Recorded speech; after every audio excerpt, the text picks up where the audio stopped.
ఒకటి మేడం ఒకటి అసలు మేడం గారు ఒక విషయం ఇప్పుడు ఇలా మాట్లాడుతున్నటువంటి వాళ్ళు వైఎస్ఆర్ కాంగ్రెస్ పార్టీ ఇస్తున్నటువంటి పథకాలని కంటిన్యూ చేస్తారా ఆఫ్ చేస్తారా అదొక ప్రశ్న వాళ్ళు ఒకసారి అడగండి మేడం అంటే ఒక్కసారి సత్యనారాయణ గారు ఒక్కసారి వైఎస్ఆర్ కాంగ్రెస్ పార్టీ ఇస్తున్నటువంటి పథకాలని రేపు వచ్చేటటువంటి కూటమి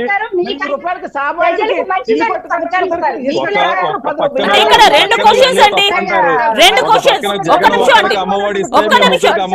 సత్యనారాయణ గారు, ఇంట్లో ఉన్న రఘురామ్ గారు ఒక్కసారి ఒక్క నిమిషం ఉండండి, ఒక్క నిమిషం. సంవత్సరాలు 45 సంవత్సరాల మహిళకి డబ్బులు ఇస్తామంటే తప్పు పట్టినటువంటి ఈ పార్టీలు ఈరోజు 18 సంవత్సరాలు నిండినటువంటి మహిళలందరికీ కూడా పెన్షన్ ఇచ్చేస్తామని చెప్పి మాట్లాడుతూ ఉన్నారు. వీళ్ళ అంటే ఇక్కడ రెండు క్వశ్చన్స్ అండి, టీడీపీకి వైసీపీకి.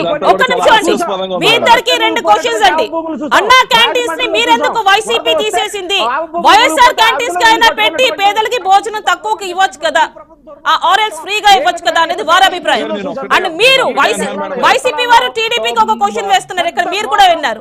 పథకాలన్నీ తీసేస్తారా ఏవైతే వైసీపీ ఇస్తుందో అని వారు అడుగుతున్నారు. చెప్పండి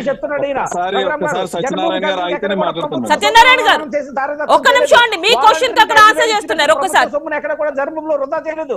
జన్మభూమిలో ఖచ్చితంగా నాలాంటి నాయకులందరూ కూడా వాలంటరీగా పనిచేశారు, జీతం లేకుండా వాలంటరీగా పనిచేసి సభాష్ అనిపించుకున్నారు. ఏదో వీళ్ళు ఏదో చెప్పారు తప్ప జన్మభూమి మీద కమిటీల మీద బురద జల్లాలని చెప్పారు తప్ప ప్రభుత్వం సొమ్మును లూటీ చేసి కార్యకర్తలను వాలంటీర్లుగా నియమించుకుని 5,000 రూపాయలు చెప్పి డిగ్రీ హోల్డర్స్ మరి మా చదువుకున్నటువంటి ఉద్యోగులు నిరుద్యోగులు కూడా అందులో ఈ రోజు ఎంప్లాయ్మెంట్ ఏజ్ బార్ అయిపోయే పరిస్థితికి మేడం సత్యనారాయణ గారు మీరే మాట్లాడుతున్నారు. పరిపాలన చేసిన రేపు 13వ తారీఖు ఖచ్చితంగా బుద్ధి చెప్తారు మేడం. ఎందుకంటే ఇతను ఏదో ఒక్కసారి మీరు మాట్లాడారు, ఇటు కూడా ఛాన్స్ ప్లేన్ జరిగింది కదా, ఉదుదు తుఫాను బాధితులకి వీళ్ళంతా ఇచ్చారు, వైట్ పేపర్ రిలీజ్ చేయగలరా? రైతులు యొక్క నష్టపోయినటువంటి రైతులకి ఎప్పుడైనా మాపి ఇస్తానన్నటువంటి సంక్షేమిస్తానన్నటువంటి సంక్షేమాన్ని ఎప్పుడైనా ప్రకటించి ఇచ్చారా? అది లేదు. ప్రతిదీ కూడా ఏదో చెప్తున్నాం, మేము సంక్షేమం ఇచ్చాం, డబ్బులు ఇచ్చాం అంటే డబ్బులు దేనికి మేడం? మీ మేనిఫెస్టోలో ఏం పెడతారు చెప్పండి ఒక్కసారి. సత్యనారాయణ గారు, ప్రజల దగ్గర నుంచి లూటు చేశారు మేడం. సత్యనారాయణ గారు, మీ మేనిఫెస్టోలో మార్కెట్ ధరలు నియంత్రణ లేనటువంటి వస్తువుల యొక్క ధరలే మనకు తెలుసు. పప్పు, ఉప్పు, చింతపండు. సత్యనారాయణ గారు, ఓకే, ఇన్ని ప్రాబ్లమ్స్ ఉన్నాయి అంటున్నారు, పరిష్కారంగా మీ మేనిఫెస్టో ఎలా ఉండబోతోంది?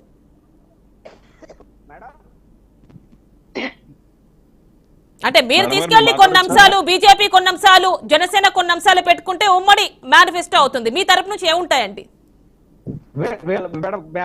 ఖచ్చితంగా ఉమ్మడి మేనిఫెస్టో ప్రజలు ఆమోదయోగ్యమైన మేనిఫెస్టో ఉంటుంది మేడం. ఇప్పటికే సూపర్ స్టార్ పేరుతో చంద్రబాబు నాయుడు గారు మంచి సంక్షేమ పథకాలు రిలీజ్ చేశారు. కానీ వీళ్ళు ఈరోజు చూస్తున్న పవన్ కళ్యాణ్ గారిని ఓడించడం కోసం మిథున్ రెడ్డి గారు పిఠాపురం ఇన్ఛార్జ్ గా వస్తున్నారట. అంటే పవన్ కళ్యాణ్ గారిని చూసి, అంటే మిథున్ రెడ్డి గారు ఎక్కడో కడప నుంచి ఈ తూర్పు గోదావరి జిల్లాలో ఉన్నటువంటి మిథున్ రెడ్డి గారిని ఓడించడానికి వీళ్ళు అదేంటి పవన్ కళ్యాణ్ గారు ఓడించినట్టు మిథున్ రెడ్డి గారిని నియమించుకున్నారంటే వీళ్ళ యొక్క డొల్లతనం ఖచ్చితంగా బయటపడింది మేడం. ఒక ప్రతిపక్షంలో నిజంగా పవన్ కళ్యాణ్ గారిని అసెంబ్లీకి రావడానికి ప్రజాస్వామ్యం ప్రతిపక్షం గట్టిగా ఉన్న రోజునే ప్రజాస్వామ్యం నిలబడుతుంది. ప్రజలతో గొంతును ఎప్పుడు ఇప్పుడు పవన్ కళ్యాణ్ ప్రజల తరపున మాట్లాడే గొంతు, ఆ గొంతును నొక్కడానికి జగన్మోహన్ రెడ్డి గారు మిథున్ రెడ్డి గారిని తీసుకొస్తున్నారు మేడం. అక్కడ నిజంగా చిన్న చిన్న పొరపాట్లు ఉండొచ్చు. వర్మ గారు బాబు గారికి చెప్పకుండా బాబు గారిని నేను సంప్రదించుకున్న తర్వాత నా ప్రకటన చేస్తానని చెప్పేసి కానీ దాన్ని కూడా రాజకీయం చేస్తూ వీళ్ళు కులాలకి మధ్య చిచ్చులు పెట్టి. ఓకేనండి బాజీ గారు, మీరు ఏ విధంగా ఎన్నికలకు సమాయత్తం అవుతున్నారు? అంటే మీ మేనిఫెస్టో ఏ విధంగా ఉండబోతోంది? ప్రజా ఆమోదయోగ్యమైన మేనిఫెస్టో మేడం అది. నేను బాజీ గారితో మాట్లాడుతున్నాను. ప్రజలకు కావాల్సినటువంటి ప్రతిదీ కూడా మాకు తెలుసు మేడం. 30 సంవత్సరాల సుదీర్ఘమైనటువంటి అనుభవం కలిగినటువంటి సీఎం చంద్రబాబు నాయుడు గారు ప్రజలకు ఏం కావాలో దాన్నే ఇవ్వడానికి సిద్ధంగా ఉన్నారు. సంక్షేమం ఇస్తూ చూడండి సార్, వైసీపీ ప్రభుత్వంలో ప్రతి కంపెనీ కూడా పారిపోయింది ఇక్కడ నుంచి. సత్యనారాయణ గారు నిరుద్యోగ యువత రోడ్డును పడింది. టైం తక్కువగా ఉందండి, మిగిలిన వారికి కూడా మాట్లాడే అవకాశం ఇవ్వాలి. అమరావతిలో సెక్రటరీ వైజాగ్ లో ఉన్నటువంటి భూములను అమ్మేశారు. ప్రభుత్వానికి సంబంధించినటువంటి భూములు ఎక్కడ సత్యనారాయణ గారు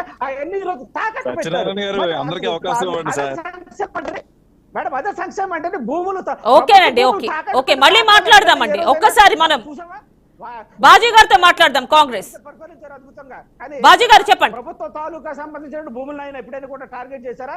కానీ ఎంతసేపు కూడా ప్రభుత్వ భూములు కూడా. సత్యనారాయణ గారు ప్లీజ్ అండి, మీరు మిగిలిన వాళ్ళకు కూడా మాట్లాడే అవకాశం ఇవ్వాలి. Congress party manifesto people's manifesto అమ్మా, ప్రజల యొక్క అధిష్టాలకు అనుగుణంగా మా మేనిఫెస్టో ఉంటుంది.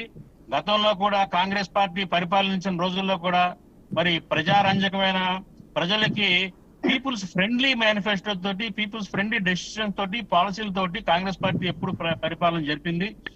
మరి స్వర్గీయ రాజశేఖర రెడ్డి గారి హయాంలో కూడా ఉమ్మడి రాష్ట్రంలో రంజకమైన పరిపాలన అందించారు. రైతులకి ఉచిత కరెంట్ కానివ్వండి, ఆరోగ్యశ్రీ కానివ్వండి, అట్లాగే మరి పేద ప్రజలకి అనేక సంక్షేమ పథకాలు కానివ్వండి, అభివృద్ధి కూడా ఒక పక్కన అభివృద్ధి జరుపుతూ మరో పక్క ప్రజల యొక్క సంక్షేమాన్ని కూడా చూస్తూ కాంగ్రెస్ పార్టీ పరిపాలన జరిపింది.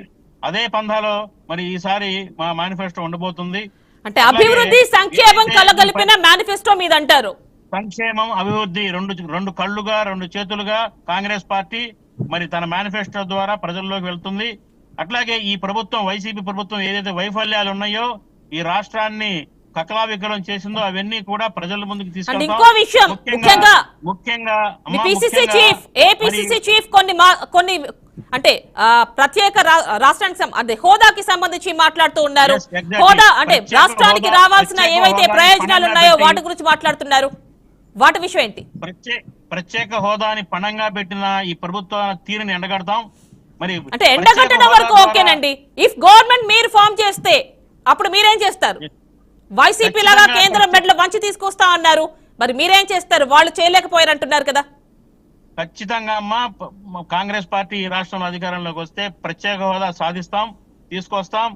అట్లాగే ఏదైతే ఈ ప్రజలు ఇబ్బందులు పడుతున్నారో, మరి రైతులు ఇబ్బందులు పడుతున్నారో, గిట్టుబాటు ధర రాక రైతులకి మంచి బోనస్ తో కూడిన మెరుగైన ధరని అందిస్తాం.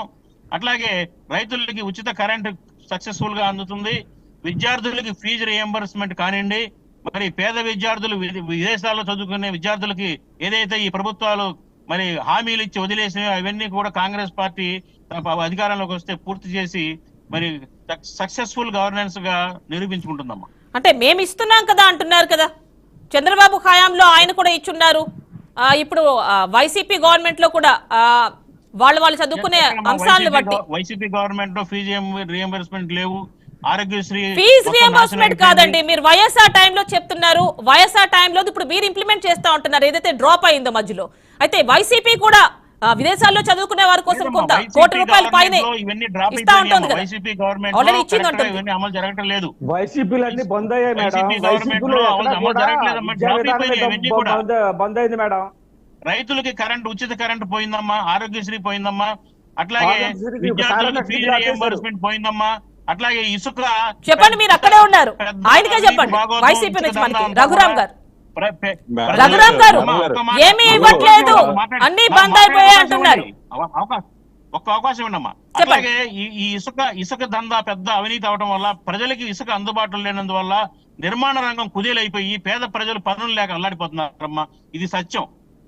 మరి ఇలాంటి లొసుగులు అవినీతులు, అట్లాగే లిక్కర్ అమ్మా, లిక్కర్ వ్యవస్థ ఎంత అధ్వానంగా ఉంది ఆంధ్రప్రదేశ్ లో. మరి చీప్ లిక్కర్ కంటే ఇంకా చీప్ హీనంగా లిక్కర్ ని ప్రజలకు అందుబాటు అనారోగ్యం పాలు చేసి ప్రజల్ని రోగగ్రస్తులు ఇవన్నీ కూడా వాళ్ళ సొంత బ్రాండ్స్ అంటున్నారు అన్ని.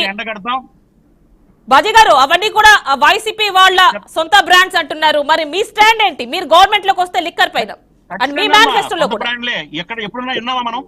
ఈ ప్రపంచంలో ఎక్కడైనా ఉన్నాయా మా పేర్లు ఆ బ్రాండ్స్? చెప్పండి. అంటే మీ స్టాండ్ ఏమిటండి? గవర్నమెంట్ హాస్పిటల్కి వెళ్ళి చూడండి అమ్మా. గవర్నమెంట్ హాస్పిటల్లో ఉన్న 100 బెడ్లలో 90 బెడ్స్ మీద ఈ లిక్కర్ తాగి అల్లాడిపోయే ప్రజలే పడుకొని ఉన్నారమ్మా. చనిపోతున్నారమ్మా, వెలుగులోకి రాని నిజాలు ఎన్నో ఉన్నాయి.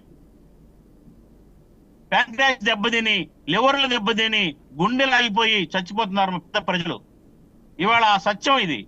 మీరు ఎక్కడైనా కానీ, వాడల్లో కానీ, గవర్నమెంట్ హాస్పిటల్లో కానీ మీరు మీ మీడియా ద్వారా ఎంక్వైరీ చేయించండి. డాక్టర్లను అడగండి ఎందుకు చనిపోతున్నారు, కారణం ఏంటి? ఈ లిక్కర్ వల్ల. విషం అమ్మది.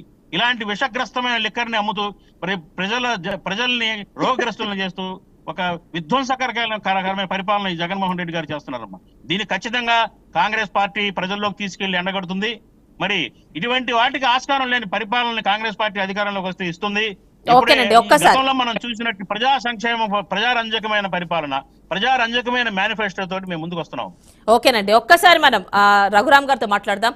రఘురామ్ గారు, ఇక్కడ 2 ప్రశ్నలండి. ఆయన ఏవైతే మాట్లాడారో దానికి సంబంధించి ఆన్సర్ చేయాలి. ఇంకొకటి, ఎలక్షన్ కమిషన్ ఆఫ్ ఇండియా మనం రాజీవ్ కుమార్ గారు చూసుకున్నట్లయితే సిఈసి, ఆయన ఏమంటున్నారంటే ఖచ్చితంగా